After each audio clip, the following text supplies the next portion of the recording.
وعلى آله وأصحابه أجمعين أما بعد فأعوذ بالله من الشيطان الرجيم بسم الله الرحمن الرحيم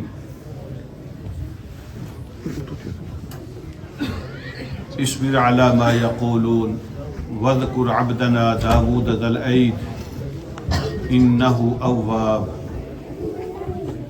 إنا سخرنا الجبال معه يسبحن بالعشي والإشراق والطير محشورة كل له أواب وشددنا ملكه وآتيناه الحكمة وفصل الخطاب صدق الله مولانا العظيم اللهم صل على سيدنا مولانا محمد مبارک وسلم علیہ صلاۃ وسلاما کثیرا کثیرا۔ سورہ صاد کی آیت نمبر 17 سے آج ہمارے سبق کا آغاز ہو رہا ہے۔ اس کا یہ دوسرا رکوع ہے سورت کا۔ آج کے سبق میں حضرت داؤد علیہ السلام کی زندگی کی ایک ایپیسوڈ بیان ہو رہی ہے جو پہلے قرآن میں نہیں ہوئی ہے۔ اس سے پہلے یہ والا حصہ بیان نہیں ہوا، اور حضور علیہ السلام کو اللہ رب العالمین نے ایز اے ریفرنس یہ یاد کرنے کا حکم دیا ہے۔ آپ اس کو یاد کریں، ان کے قصے کو لوگوں کو سنائیں، اس سے آپ کو بھی تسلی ہوگی، آپ کو بھی سبق ملے گا، آپ کے ساتھی کو بھی ملے گا، آنے والوں کو بھی ملے گا۔ تو میرے بندے داؤد کا ذکر کریں۔ اللہ فرماتے ہیں اصبر علی ما یقولون، جو لوگ باتیں بنا رہے ہیں، تانے دے رہے ہیں، الزام لگا رہے ہیں، پریشان کر رہے ہیں، جو کچھ بھی وہ کہہ رہے ہیں، آپ ان ساری باتوں پہ صبر کریں اور میرے بندے داؤد کو یاد کریں۔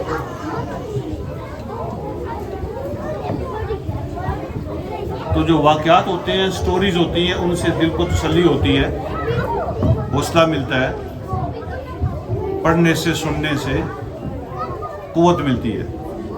یہ اللہ رب العالمین کی سنت ہے۔ اللہ نے قرآن میں جگہ جگہ بیان فرمایا کہ ان کو یاد کرو، ان کو یاد کرو، ان کے قصے کو یاد کرو۔ یہ جو سٹوریز اور واقعات ہیں یہ ایمان کو مضبوط کرتی ہیں، حوصلہ دیتی ہیں، صبر پیدا کرتی ہیں۔ یہ بہت ہی زبردست اور اچھا طریقہ ہے تربیت کا بھی۔ اللہ رب العالمین نے نبی علیہ السلام سے فرمایا کہ آپ صبر کریں اور ان مشکل حالات میں میرے بندے داؤد کو یاد کریں۔ اور اللہ نے ان کی صفت بیان کی، ذل عید، ہاتھوں والا داؤد۔ یادن ہاتھ کو کہتے ہیں، عید اس کی جمع ہے، ذل عید ہاتھوں والا۔ ہاتھوں والے کا کیا مطلب ہوتا ہے؟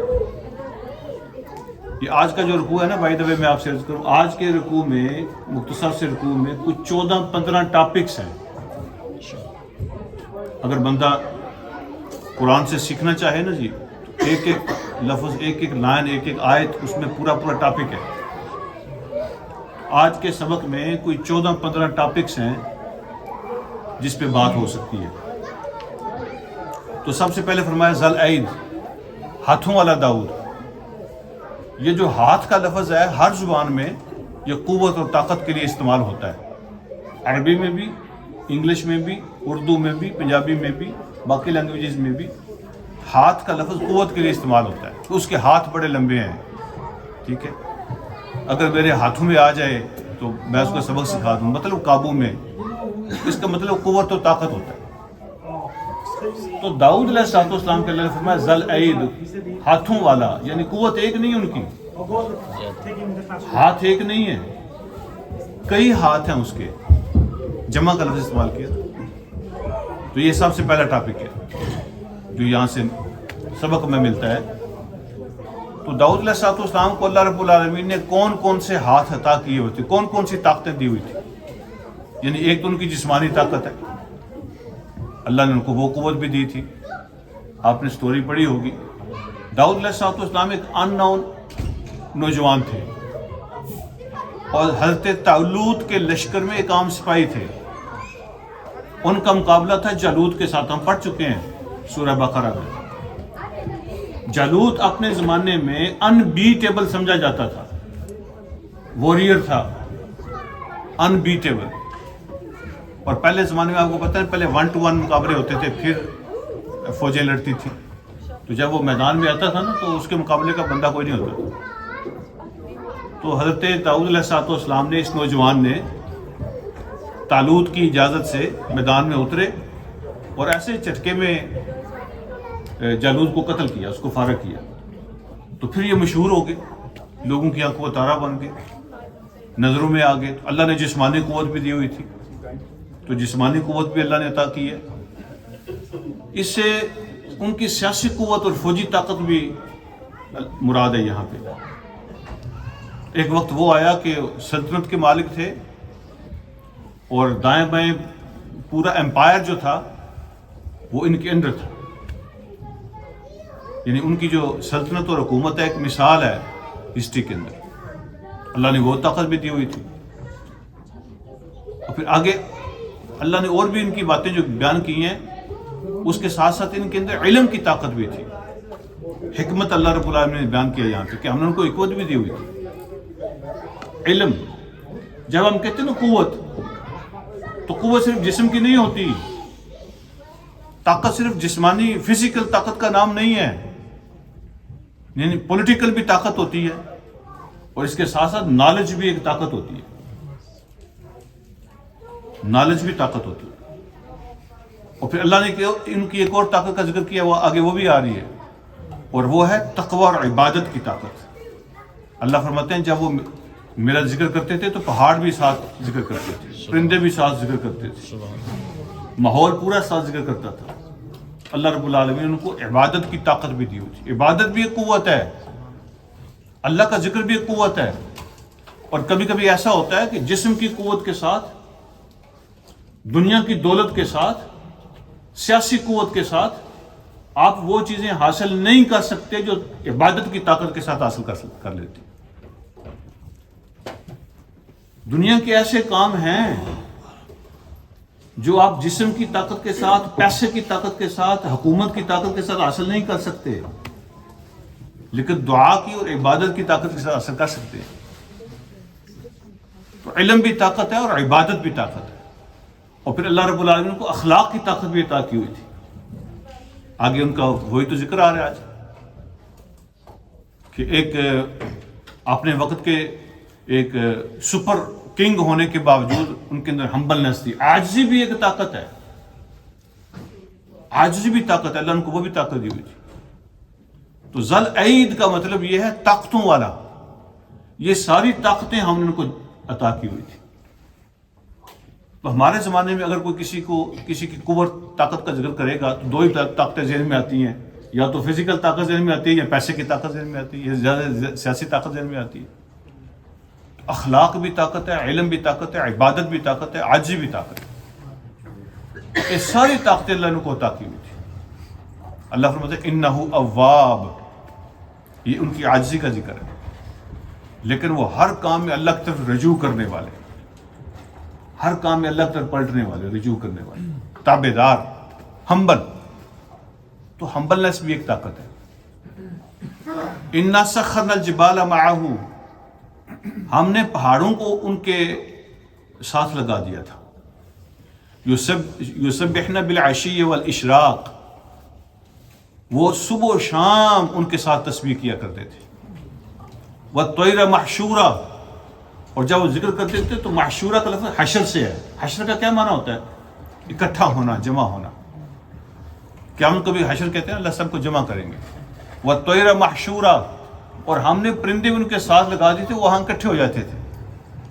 جب داؤد علیہ السلام پہاڑ کے اوپر بیٹھ کر اللہ کا ذکر کرتے تھے نا، تو اللہ پاک نے آواز اتنی خوبصورت عطا کی تھی کہ ان کی جو آواز ہے وہ بھی ایک مثال ہے. کہتے ہیں لحن داؤدی، اس کے گلے میں تو ایسے جیسے لحن داؤدی ہے. جس کی آواز اچھی ہو نا، تو داؤد علیہ السلام کا جو لحن ہے، ان کا جو گلا ہے، تو ان کی جو ساؤنڈ ہے، ان کی جو میلوڈی ہے، وہ بھی ایک مثال ہے. تو جب نبی ہو، اللہ کا نبی ہو، اور خوبصورت آواز ہو، اور جب وہ تلاوت کرتے تھے، بیٹھ کے اللہ کا ذکر کرتے تھے، تو پہاڑ بھی ساتھ تسبیح. ایسے مطلب یہ ہے کہ ایسے ماحول بنتا تھا، محسوس ہوتا تھا ہر چیز تسبیح کر رہی ہے. اور پرندے اڑتے اڑتے یا ان کے شیڈو پہ آ کے بیٹھ جاتے تھے، سبحان اللہ، مست ہو جاتے. والطیر محشورا، پرندے اکٹھے ہو جاتے تھے وہاں پہ. تو یہ ایک اور ٹاپک ہے. کہ ہر چیز دنیا میں اللہ کی تسبیح کرتی ہے. خود قرآن میں اللہ نے بیان کیا ہے ہر چیز اللہ کی تسبیح کرتی ہے لیکن تمہیں ان کی تسبیح سمجھ نہیں آتی. ہر چیز اللہ کی تسبیح کرتی ہے. پہاڑ بھی، پتھر بھی، درخت بھی، پرندے بھی، ہر چیز اللہ کی تسبیح کرتی ہے. یہ چیزیں بے جان اور نان لیونگ جو ہے نا ہمارے لیے ہیں، اللہ کے لیے نہیں ہے. یہ پتھر نان لیونگ ہے لیکن اللہ کی تسبیح کرتا ہے. اور پھر اللہ فرماتے ہیں، اچھا اس میں ایک اور ٹاپک ہے بالعشی والاشراق. اللہ نے فرمایا اشراق کا لفظ استعمال. عشی یہ عشاء سے ہے، اندھیرا، شام کے وقت. اشراق روشنی سے ہے. مشرق کو مشرق اس لیے کہتے ہیں کہ وہاں سے روشنی نکلتی ہے جب سورج طلوع ہوتا ہے. تو اشراق کا معنی روشنی کا وقت، صبح کا وقت. اور عشی یہ عشاء کا وقت، شام کا، اندھیرے کا وقت. تو صبح و شام اشراق کی یہاں بات اللہ نے کر دی ہے. تو اس سے جو ہے نا وہ میں صلاۃ الاشراق کی بات کر لوں. یہ ایک اور ٹاپک ہے جس کو حدیث کی کتابوں میں صلاۃ الضحیٰ کہتے ہیں، وہی صلاۃ الاشراق ہے. جب سورج پورا نکل آتا ہے، اس کی جو ٹکی ہوتی ہے وہ پوری باہر آ جاتی ہے، اس وقت سے اس کا ٹائم سٹارٹ ہوتا ہے اور سر پہ آنے تک 15 منٹ پہلے تک، زور کے ٹائم سے 15 منٹ پہلے تک اس کا ٹائم رہتا ہے اشراق کا. یہ سب صلاۃ الضحیٰ ہے لیکن ٹائم کے حساب سے نام چینج ہو جاتے ہیں. چاشت بھی اسی نماز کو کہتے ہیں اس لیے کہ چاشت اس کی ٹرانسلیشن ہے پرشین لینگویج میں، فارسی میں. اگر آپ تھوڑی ارلی پڑھ لیں گے صلاۃ الضحیٰ ہو جاتی ہے، تھوڑا لیٹ کریں گے اشراق ہو جاتی ہے. تو ایک ہی نماز ہے، ان بٹوین آپ کسی وقت بھی پڑھ سکتے ہیں. 2 پڑھیں، 4 پڑھیں، 6 پڑھیں، 8 پڑھیں نوافل. تو حضور علیہ الصلوۃ والسلام نے اس کے لیے صحیح مسلم کی حدیث ہے، آپ نے ارشاد فرمایا کہ جب بندہ صبح اٹھتا ہے نا، اس کے ہر جوڑ پہ صدقہ واجب ہوتا ہے. اللہ اس کو زندگی دیتے ہیں موت کے بعد. نیند ایک موت کی بہن ہے، موت کی قسم ہے. تو اللہ اس کو زندگی دیتے ہیں جب صبح اٹھتا ہے تو اس کے ہر جوڑ پہ صدقہ واجب ہوتا ہے. تو پھر نبی علیہ الصلوۃ والسلام فرمایا کہ اچھی بات کہنا بھی صدقہ ہے، ذکر کرنا بھی صدقہ ہے، کسی کو برائی سے منع کرنا بھی صدقہ ہے، سبحان اللہ بھی صدقہ ہے، الحمدللہ بھی صدقہ ہے، اللہ اکبر بھی صدقہ ہے. لسٹ بیان فرمائی. اور پھر آخر میں فرمایا اگر کوئی 2 رکعتیں پڑھ لینا تو یہ سارے کاموں کی طرف سے وہ کافی ہو جاتی ہے. سبحان اللہ. یعنی پوری باڈی کا صدقہ اس میں آ جاتا ہے. 2 رکعتیں پڑھ لیں. فرمایا کہ یجزئ من ذلک رکعتان من الضحیٰ. صلاۃ الضحیٰ کی 2 رکعتیں پڑھ لیں تو یہ سارے جسم کا صدقہ اس میں ادا ہو جاتا ہے. پھر نبی علیہ الصلوۃ والسلام نے ارشاد فرمایا ہے کہ ابن آدم، یہ حدیث قدسی ہے، اللہ فرماتے ہیں ابن آدم کہ تو میرے لیے 4 رکعتیں پڑھ لو دن کے شروع میں دن کے آخر تک تمہارے لیے کافی ہو جاؤں گا، سبحان اللہ. میری ذمہ داری میں آ جاؤ گے. تو پہلی حدیث میں 2 رکعتوں کا ذکر ہے، اس میں 4 کا ذکر ہے. 4 رکعتیں دن کے شروع میں میرے لیے پڑھ لو تو پورے دن کے لیے میں تیرے لیے کافی ہوں. پھر نبی علیہ الصلوۃ والسلام نے ارشاد فرمایا، حضرت ابو ہریرہ رضی اللہ تعالیٰ عنہ بیان فرماتے ہیں کہ آپ نے مجھے 3 باتوں کی نصیحت فرمائی تھی. ان میں پہلی بات یہ تھی کہ ہر مہینے کے 3 روزے نہیں چھوڑنے، اور دوسری بات یہ تھی کہ ضحیٰ کی 2 رکعتیں مس نہ کرنا کم سے کم، اور تیسری بات یہ تھی کہ سونے سے پہلے وتر پڑھنا. تو صلاۃ الضحیٰ بہت اہم نماز ہے.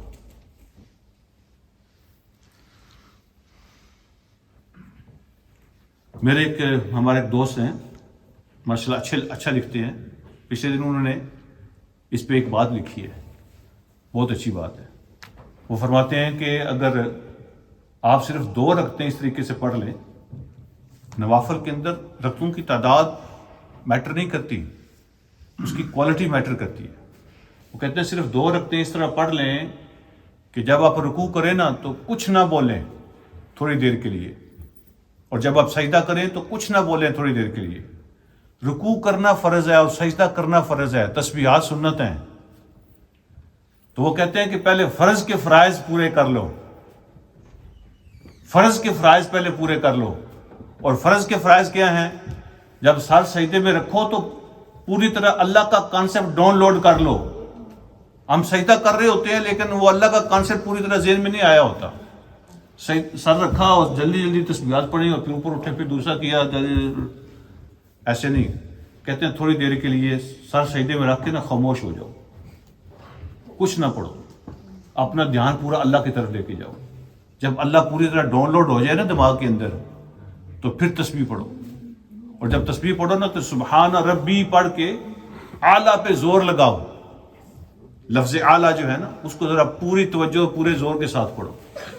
سبحان ربی الاعلیٰ, ایسے ذرا تھوڑا سا. اور جب رکوع میں پڑھو سبحان ربی العظیم, اس کی عظمت ذہن میں لاؤ. اور جب اعلیٰ پڑھو تو اس کی بلندی ذہن میں لاؤ. اور پھر جب تم 3 دفعہ بھی تسبیح پڑھو گے نا تمہیں مزہ آئے گا کہ میں نے تسبیح پڑھی ہے. اس طرح وہ کہتے ہیں 2 رکعتیں بھی پڑھو گے تو تمہاری یہ 2 رکعتیں بے شمار رکعتوں پہ بھاری ہو جائیں گی. اللہ سے بات کرو, تسبیح پڑھ کے 3 دفعہ, اس کے بعد اللہ سے باتیں کرو. ٹھیک ہے, جیسے بندہ کسی مخلص اور سنسیئر دوست کے ساتھ باتیں کرتا ہے, اس کے ساتھ باتیں کرو. اللہ مجھے آپ جانتے ہیں میں کون ہوں, میری سوچیں, میرا کردار, میری راتیں, میرے دن, میری زندگی, ہر چیز کو آپ جانتے ہیں. لیکن میں نے اپنا سر آپ کے قدموں میں رکھ دیا. ٹھیک ہے, پھر تسبیح پڑھو. اور یہ ساری باتیں سوچ کے جب تم سجدہ کرو گے تو جب اٹھو گے نا سجدے سے تو اپنے آپ کو لائٹ فیل کرو. تو اللہ سے باتیں کرو, اللہ سے دعائیں مانگو, ذکر کرو, اپنا آپ شیئر کرو اس کے ساتھ. تو صلاۃ الضحیٰ کی 2 رکعتیں, بات لمبی ہو جائے گی. یہ صلاۃ الضحیٰ کی جو 2 رکعتیں ہیں یہ پورے جسم کا صدقہ ہوتی ہیں. اور بگننگ میں صبح جب بندہ پڑھ لیتا ہے تو اللہ کہتے ہیں پورا دن میری ذمہ داری میں ہو. تو اللہ فرماتے ہیں پرندے بھی اکٹھے ہو جاتے تھے, کل لہو اواب, اور سارے مل کے اللہ رب العالمین کی طرف رجوع کرتے. کل لہو, پہاڑ, پرندے, ٹھیک ہے, پورا ماحول, داؤد سمیت, کل لہو اواب, ہر کوئی اس کی طرف رجوع کرتا تو پورا ماحول بنا ہوتا تھا. وَشَدَدْنَا مُلْكَهُ, ہم نے اس کو مضبوط حکومت عطا کی تھی. شددنا شدید سے نکلا ہے, ہم نے اس کی حکومت مضبوطی عطا کی تھی. وَآتَيْنَاهُ الْحِكْمَةَ, اور ہم نے ان کو علم عطا کیا تھا, حکمت, دانائی, وزڈم عطا کیا تھا. وَفَصْلَ الْخِطَابِ, یہ خاص لفظ ہے, وَفَصْلَ الْخِطَابِ, اور گفتگو کرنے کا سلیقہ. فصل الخطاب, فصل جو ہے نا اس کا مطلب ہوتا ہے کہ جب بندہ خطاب کر رہا ہو نا تو ایک ایک بات اس انداز سے کہے کہ سننے والے کو سمجھ آتی جائے, اس کے دل میں اترتی جائے. آپ نے کئی تقریریں سنی ہوں گی, تو تقریر کے اینڈ پہ بندے کو پتہ نہیں ہوتا کہ سٹارٹ کہاں سے ہوئی اور ختم کہاں سے ہوئی, اور آج کی گفتگو کا ٹاپک کیا تھا, اور کہنے والا کیا بات سمجھانا چاہتا تھا. یہ کئی تقریریں ایسی ہوتی ہیں سننے کے بعد بندہ پوچھتا ہے کہ ہیر مرد تھی یا عورت تھی. ٹھیک ہے, اس طرح کی تقریریں بھی ہوتی ہیں. لیکن کچھ تقریریں ایسی بھی ہوتی ہیں کہ ایک ایک بات دل میں اترتی ہے, سمجھ آ جاتی ہے کیا بات کہنے والا کہہ رہا ہے, کہاں سے شروع کی تھی, کہاں ختم کی تھی. فصل الخطاب کا یہ معنی ہے. ایسے جیسے موتی پروئے جاتے ہیں.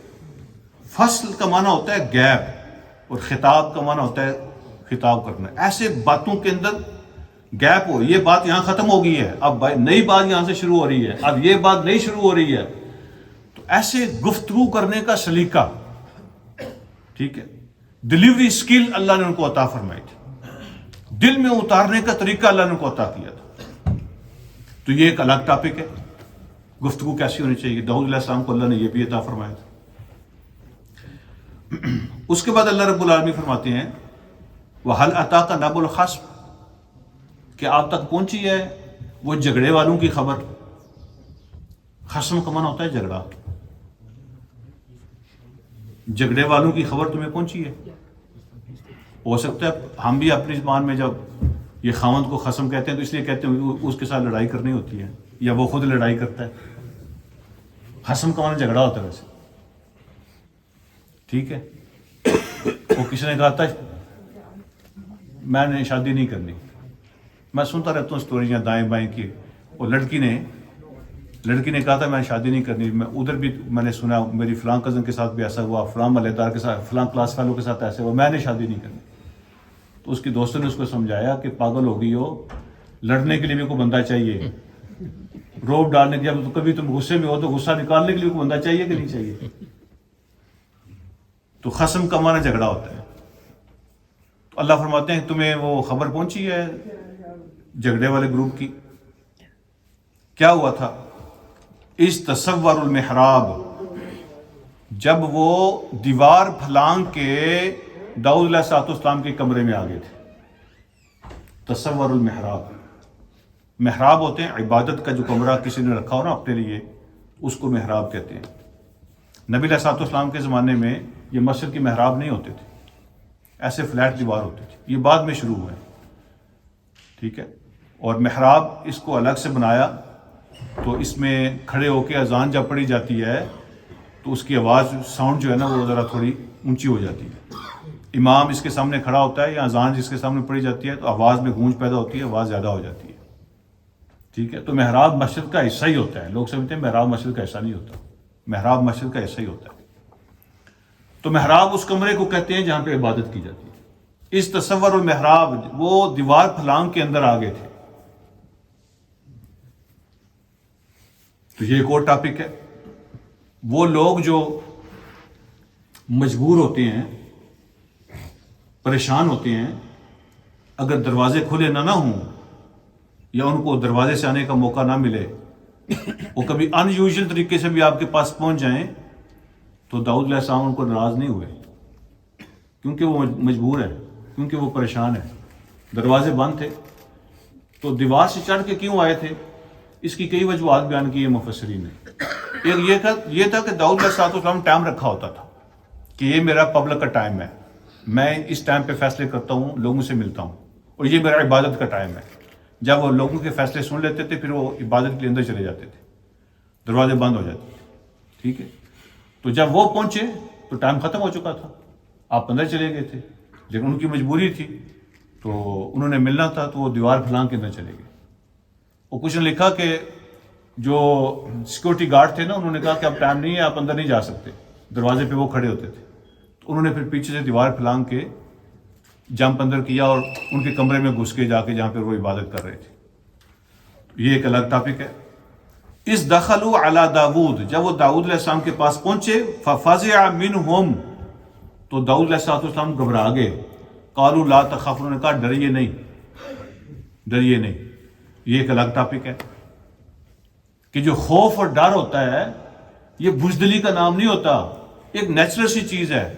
جب some thing in usual in natural ہوتا ہے نا تو نبی بھی ڈر جاتے ہیں. یہ جو گھبراہٹ ہوتی ہے یہ نیچرل ہے, پارٹ آف نیچر ہے. اب داؤد علیہ السلام بھی ڈرے ہیں, موسیٰ علیہ السلام بھی ڈرے تھے جب سانپ جو ہے نا وہ لاٹھی سانپ بن گئی تھی.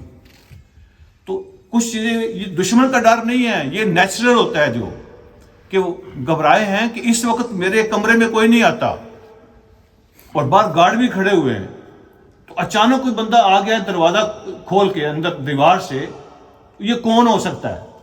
کوئی دشمن ہے, کوئی چور ہے, کوئی ڈاکو ہے. یہ جو چیز ہوتی ہے, یہ جو ڈر ہوتا ہے, یہ نیچرل ہوتا ہے, یہ بزدلی کا نام نہیں ہے. تو نبی بھی گھبرا جاتے ہیں. اس طرح کا ڈر جو ہے نا یہ پارٹ آف نیچر ہے. انہوں نے کہا آپ ڈریے نہیں, فوراً تسلی دی تاکہ مزید کوئی ان کے ذہن میں خیال نہ آئے ایسا. تو انہوں نے محسوس کیا نا کہ ایک بندہ اپنے عبادت کے اندر کنسنٹریٹ کر رہا اور اچانک بندے آ جائیں. تو انہوں نے محسوس کیا کہ داؤد علیہ السلام جو ہے نا وہ پریشان ہوئے ہیں. تو کہا قالوا لا تخف, پھر وجہ بیان کی تاکہ کوئی اور بات ان کے ذہن میں نہ آئے. تو فوراً جو ہے نا وہ اگر کوئی نیگیٹیوٹی پیدا ہونے کا خطرہ ہو تو فوراً وضاحت کر دینی چاہیے ان کے بولنے سے پہلے. ضروری نہیں ہے کہ کوئی ڈنڈا مارے تو پھر یہ بولے, تو فوراً وضاحت کر دینی چاہیے تاکہ کسی کے ذہن میں کوئی ایسی بات پیدا ہو. انہوں نے کہا خصمان, ہم دو جھگڑے والے گروپ ہیں, ٹھیک ہے, تو آپ کے پاس فیصلہ لے کے آئے ہیں. بغا بعضنا علی بعض, ایک دوسرے کے ساتھ تمہاری لڑائی ہے, جھگڑا ہے ہمارا. فاحکم بیننا بالحق, تو آپ کے پاس آئے ہیں کہ آپ ہم حق کے ساتھ, انصاف کے ساتھ فیصلہ فرما دیں. اور پھر کہا ولا تشتت, ناانصافی نہیں کرنے دیں گے، ناانصافی نہ کرنا۔ اب داؤد علیہ السلام سے وہ آ کے کہہ رہے ہیں کہ ناانصاف، آپ جج کے سامنے کھڑے ہوں، آپ اپنا کیس پیش کریں کہ جج صاحب یہ ہمارا کیس ہے اور زیادتی نہ کرنا، یہ تو نہیں عدالت ہے کہ نہیں؟ تو داؤد علیہ السلام کو کہہ رہے ہیں کہ زیادتی نہ کیجیے گا، ہمارا فیصلہ حق کے ساتھ کریں لیکن زیادتی نہ کرنا۔ تو اگر آپ کو شک ہے کہ بندہ صحیح نہیں فیصلہ کرے گا تو آئے کی لینا بھائی۔ لیکن چونکہ جو بندہ مجبور ہوتا ہے نا، جو پریشان ہوتا ہے، اس کی زبان سے بعض اوقات اس طرح کی چیزیں سلپ ہو جاتی ہیں۔ داؤد علیہ السلام ان کی بات کا نوٹس نہیں لیا، ان پہ غصے نہیں ہوئے۔ یہ ایک الگ ٹاپک ہے کہ جو پریشان ہوتا ہے، جو مجبور ہوتا ہے، اس کی زبان سے اس طرح کے الفاظ نکل جاتے ہیں، ادب و آداب کے لحاظ بعض اوقات نہیں رہتا پریشانی کے اندر، تو اس طرح کی باتوں کو اگنور کرنا چاہیے۔ دیکھنا چاہیے کہ بیک گراؤنڈ کیا ہے۔ آپ اب لفظ کو پکڑ کے بیٹھ جائیں، نہیں تو یہ لفظ بولیا کیوں ہے؟ بس ہمارے یہاں جھگڑے ہو جاتی ہیں کہ آپ نے بولا کیوں، یہ بے ادبی ہے، یہ گستاخی ہے، آپ نے بات کیوں کی ہے؟ بھائی ماحول کو، بیک گراؤنڈ کو دیکھنا چاہیے کہ اس طرح کی باتیں بعض اوقات ہو جاتی ہیں۔ اور پھر کہا کہ واہدنا الی صراط سواء الصراط، تو آپ ہمارے سیدھے راستے کی رہنمائی فرما دیں۔ تو یہ ہمارا کیس ہے۔ کیس کیا ہے؟ اس نے کہا ان ھذا اخی، یہ میرا بھائی ہے، سکا بھائی نہیں تھا، سکا بھائی نہیں تھا، لیکن اس نے جو مخالف گروپ ہے، اپوننٹ ہے، اس کو کیا بولا؟ ان ھذا اخی۔ جب تک کیس کا فیصلہ نہ ہو جائے، آپ کسی کو دشمن ڈکلیئر کر کے گھر بیٹھے ہوں تو ایسا نہیں ہونا چاہیے۔ ہو سکتا ہے آپ کی کوئی غلط فہمی ہوئی ہو، آپ پہلے اس کو دشمن ڈکلیئر کر کے بات کر رہے ہیں، تو یہ طریقہ نہیں ہے۔ آپس میں لڑائی بھی ہو جاتی ہے، ایل فیلنگ بھی ہو جاتی ہے، آرگومنٹ بھی ہو جاتے ہیں، لیکن اس نے یہ نہیں کہا کہ یہ فلانا ٹنگا ہے، تو اس نے میرے سے اس نے کہا ان ھذا اخی، یہ میرا بھائی ہے، اس کے اور میرے درمیان جھگڑا ہے۔ ابھی فیصلہ ہوگا تو پتہ چلے گا کہ دشمن ہے کہ نہیں ہے، لیکن ابھی تک بھائی ہے۔ تو طریقہ یہی ہونا چاہیے۔ تو اس نے کہا کہ لہو 99 نعجۃ، اس کے پاس 99 شیپس ہیں، دمبیاں 99 ہے، جاگیردار ہے، ہمارے گاؤں کا علاقے کا وڈیرا ہے، اس کے پاس کافی جانور ہیں، اس کے پاس 99 ہے۔ ولی نعجۃ واحدہ، اور میرے پاس ایک ہے۔ ٹھیک ہے جی۔ فقال اکفلنیھا، اور مجھے یہ کہتا ہے کہ یہ بھی مجھے دے دو۔ وعزنی فی الخطاب، یہ ایک الگ ٹاپک ہے، وعزنی فی الخطاب، اور اس نے باتوں میں مجھے دبا لیا ہے، یعنی گلاں میں مجھے پریشرائز کر لیا ہے۔ بڑا آدمی ہے نا، اور میں غریب ہوں، اس کے پاس 99 ہے، میرے پاس ایک ہے، اور ہر لحاظ سے مجھ سے بڑا ہے، طاقتور ہے، اور میں اس کے سامنے ظاہر ہے بات نہیں کر سکتا۔ بعض اوقات بڑے آدمی کے سامنے بندہ نہ نہیں کر سکتا۔ اس نے کہا یہ بڑا آدمی ہے، جاگیردار ہے، اور اس نے میرے اوپر پریشر ڈال لیا ہے۔ اور بعض لوگ گفتگو کے تیز بھی ہوتے ہیں، قائل بھی کر لیتے ہیں، ٹھیک ہے نا، باتوں میں وہ منا بھی لیتے ہیں، بندہ ویسے ہی نہ نہیں کر سکتا۔ حضور علیہ الصلوۃ والسلام کا فرمان ہے، آپ نے فرمایا تم میں 2 لوگ جھگڑا لے کے میرے پاس آتے ہیں، اور ان میں سے ایک جو ہے، ایک وہ تیز ہوتا ہے، جس کو ہم کہتے ہیں چرب زبان ہوتا ہے، کلیور ہوتا ہے، وہ گفتگو میں، باتوں میں دوسرے سے جیت جاتا ہے، اور جو اس کا حق نہیں ہوتا وہ مجھ سے فیصلہ کروا لیتا ہے۔ جج نے فیصلہ وہ کرنا ہوتا ہے جو اس کے سامنے کیس آتا ہے۔ حضور علیہ الصلوۃ والسلام فرماتے ہیں کہ ایک آدمی بات کرنے میں کمزور ہے، اور دوسرا ذرا تیز ہے، اور جو تیز آدمی ہے وہ ایسی باتیں کرتا ہے میرے سامنے کہ میں اس کے حق میں فیصلہ کر دیتا ہوں، حالانکہ اس کو پتہ ہے یہ میرا نہیں ہے۔ تو یاد رکھنا، اگر میں نے فیصلہ کر بھی دیا تو میں اس کو دوزخ کی آگ کا ٹکڑا کاٹ کے دے رہا ہوں۔ اگر تیرا حق نہیں بنتا اور تم چلاکی سے لینے کی کوشش کر رہے ہو، اگر میں نے فیصلہ کر بھی دیا تو پھر بھی وہ دوزخ کی آگ کا ٹکڑا ہوگا تمہارے لیے۔ تو جو حق نہیں بنتا، چلاکی کے ساتھ وہ حق دبانے کی کوشش نہیں کرنی۔ تو اس نے کہا وعزنی فی الخطاب، تو باتوں میں اس نے مجھے دبا لیا ہے، اور میں نہ کرنے کی پوزیشن میں نہیں ہوں، آپ کے پاس آیا ہوں کہ آپ فیصلہ کریں۔ اب داؤد علیہ السلام نے اس کی بات سن کے اگلی بات کہہ دی، قال لقد ظلمک بسؤال نعجتک الی نعاجہ، اس نے بڑی زیادتی کی ہے تمہارے ساتھ، یعنی تمہاری جو شیپ اور دمبی ہے وہ کہتا ہے مجھے دو، میں اپنی دنیا کو 100 کر لوں. تو اس نے زیادتی کی، بڑا ظلم کیا تیرے ساتھ. یہ ایک الگ ٹاپک ہے کہ داؤد علیہ السلام نے دوسرے بندے کی بات نہیں سنی اور کہہ دیا کہ اس نے ظلم کیا ہے. حالانکہ جو جج ہوتا ہے اس کا یہ کام ہے کہ پہلے دونوں کی بات سنے پھر فیصلہ کرے ظلم ہے کہ نہیں ہے. اب داؤد علیہ السلام نے ایک فریق کی بات سنی اور کہہ دیا کہ دوسرے نے ظلم کیا. تو مفسرین فرماتے ہیں ایسا نہیں ہوا تھا. اصل میں جب اس نے بات کی نا تو وہ خاموش رہا، اس نے جواب میں کوئی بات نہیں کی. تو داؤد علیہ السلام یہ سمجھے کہ یہ ایگری کر رہے ہیں اس کی بات پہ کہ ایسا ہی ہے جیسا اس نے بیان کیا ہے. سامنے جو کھڑا تھا اس نے ڈینائی نہیں کیا کسی چیز کو، تو وہ سمجھے کہ بات ایسا ہی ہے جیسے وہ ایگری کر رہا ہے. تو اس کی خاموشی کو ایگریمنٹ کے طور پہ لیا اور کہا نہیں یہ زیادتی کی اس نے، یہ ظلم ہے. چاہے اس کی 99 ہو، چاہے تیرے پاس ایک ہو، جو تیری ہے وہ تیری ہے، جو اس کا ہے وہ اس کا ہے. اور وہ بھی وہ لینے کی کوشش کر رہا ہے تیری مرضی اور تیری اجازت کے، ایگریمنٹ کے بغیر، تیری پسند کے بغیر وہ ہتھیانا چاہتا ہے اور تو اسے لینا چاہتا ہے. تو یہ درست نہیں ہے، ظلم ہے. تو اس کی خاموشی کی وجہ سے آپ نے لفظ استعمال فرمایا. اگلی بات پھر فرمایا وَإِنَّ كَثِيرًا مِنَ الْخُلَطَاءِ لَيَبْغِي بَعْضُهُمْ عَلَى بَعْضٍ.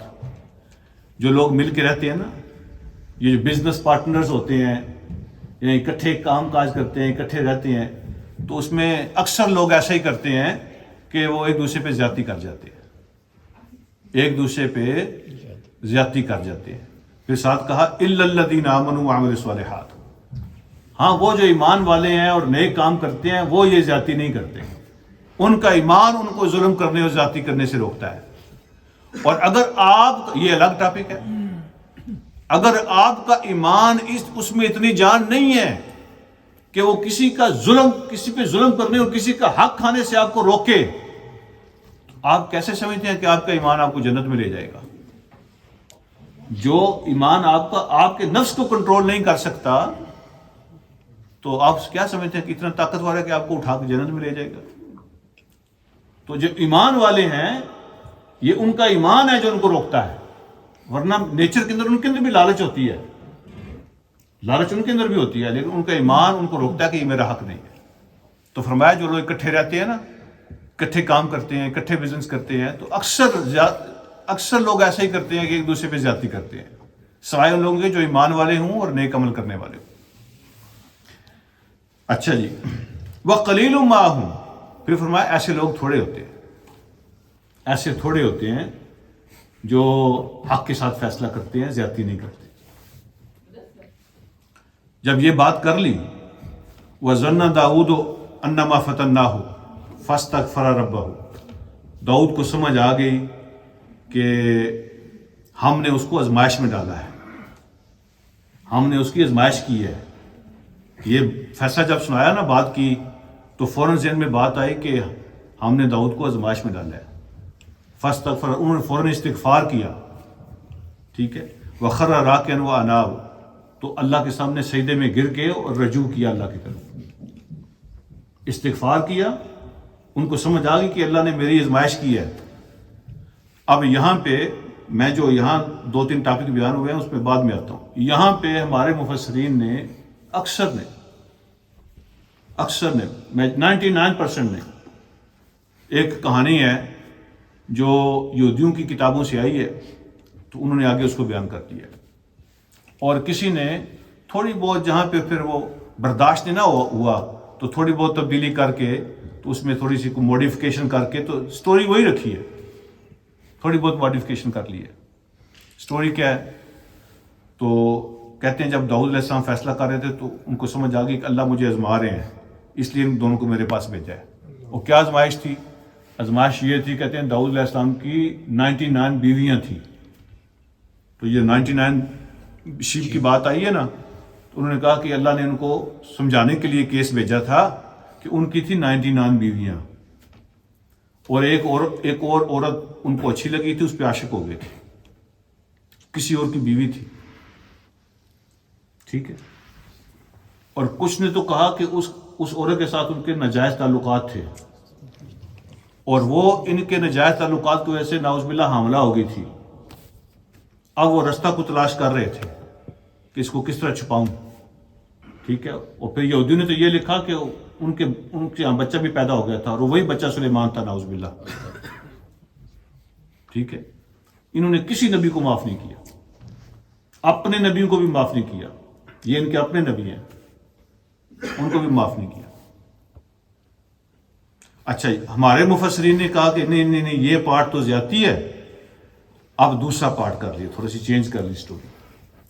کہا کہ وہ عورت ان کو اچھی لگتی تھی، تو اب سوچا کہ اس کے ساتھ شادی کیسے کروں.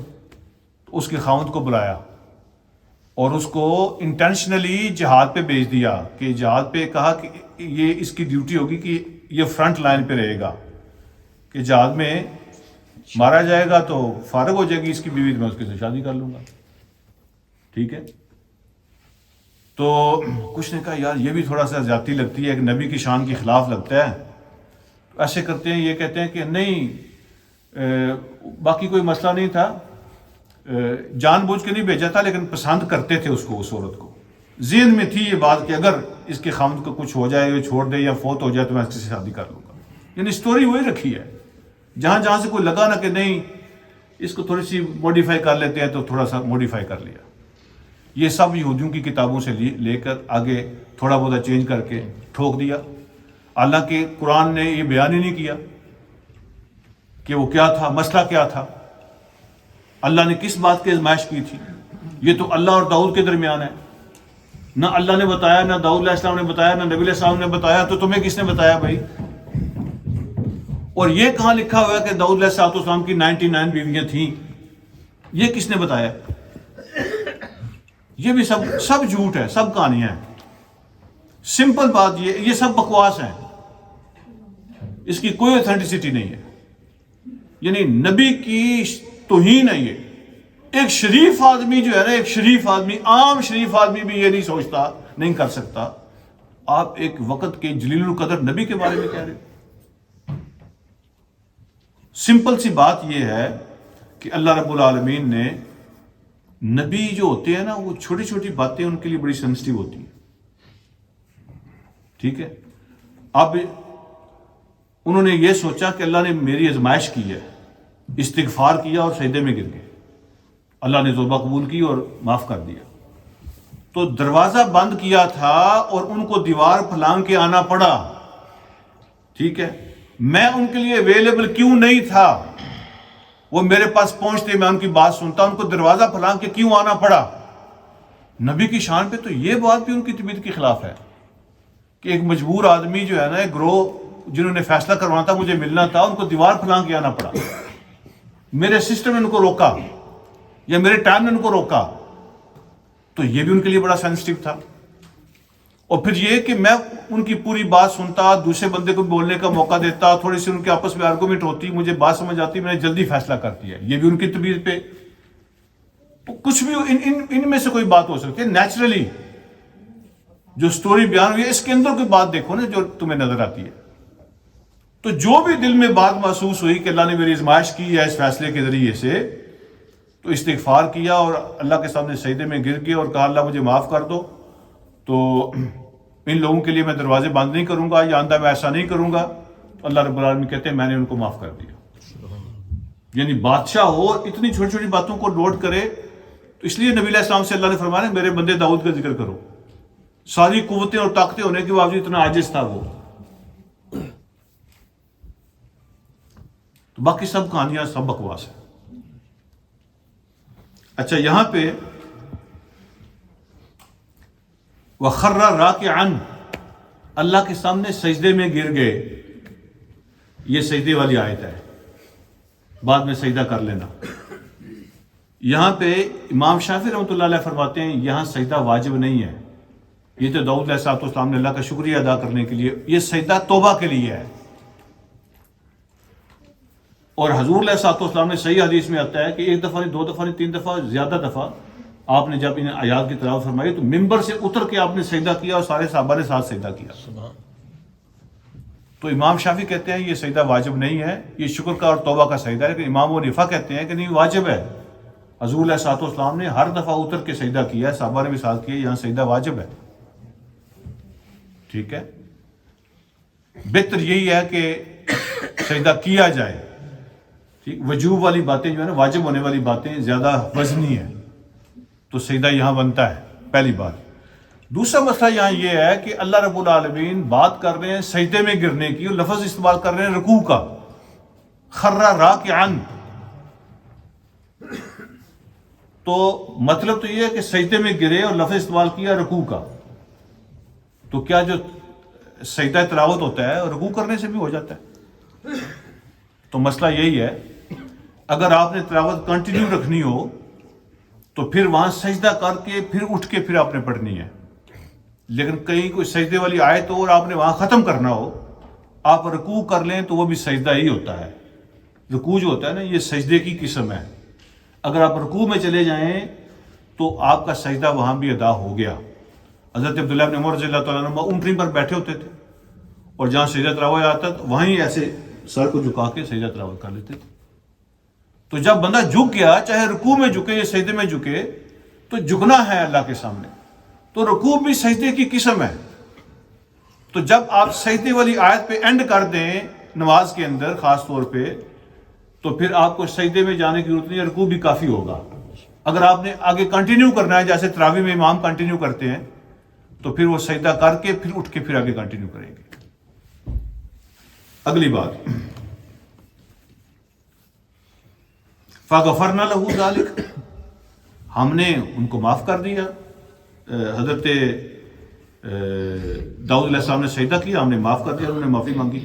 اِنَّ لَهُ عِنْدَنَا لَزُلْفَىٰ وَحُسْنَ مَآبٍ، ہمارے ہاں اللہ کہتے ہیں میرے پاس ان کے لیے بہت بلند مرتبے ہیں، اور قرب کی جگہ میرے پاس ان کے لیے بڑا قرب ہے اور بلند مرتبے ہیں ان کے لیے. ٹھیک ہے، اچھا انجام ہے ان کے لیے. تو یہاں پہ اللہ پاک نے سجدے کے بعد بلند مرتبے اور قرب کا ذکر کیا ہے. تو اس کا مطلب یہ ہے کہ توبہ کرنے سے، سجدے کرنے سے اللہ دنیا میں بھی آخرت میں بھی بلند مقام عطا فرمائے.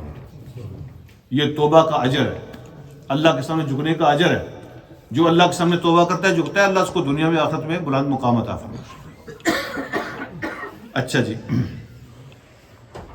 اس کو یہاں ختم کرتے ہیں. اب اگلا جو حصہ ہے نا، اس میں سلیمان علیہ السلام کی ایک سٹوری بیان ہوئی ہے، اور وہ بھی بڑی زبردست سٹوری ہے. تو انشاءاللہ اگلے ہفتے ان کے بیٹے حضرت سلیمان علیہ السلام کی ایک ایپیسوڈ بیان ہوئی ہے. اللہ پاک مجھے اور آپ کو سمجھنے کی عمل کی توفیق عطا فرمائے. وآخر دعوانا الحمدللہ رب العالمین.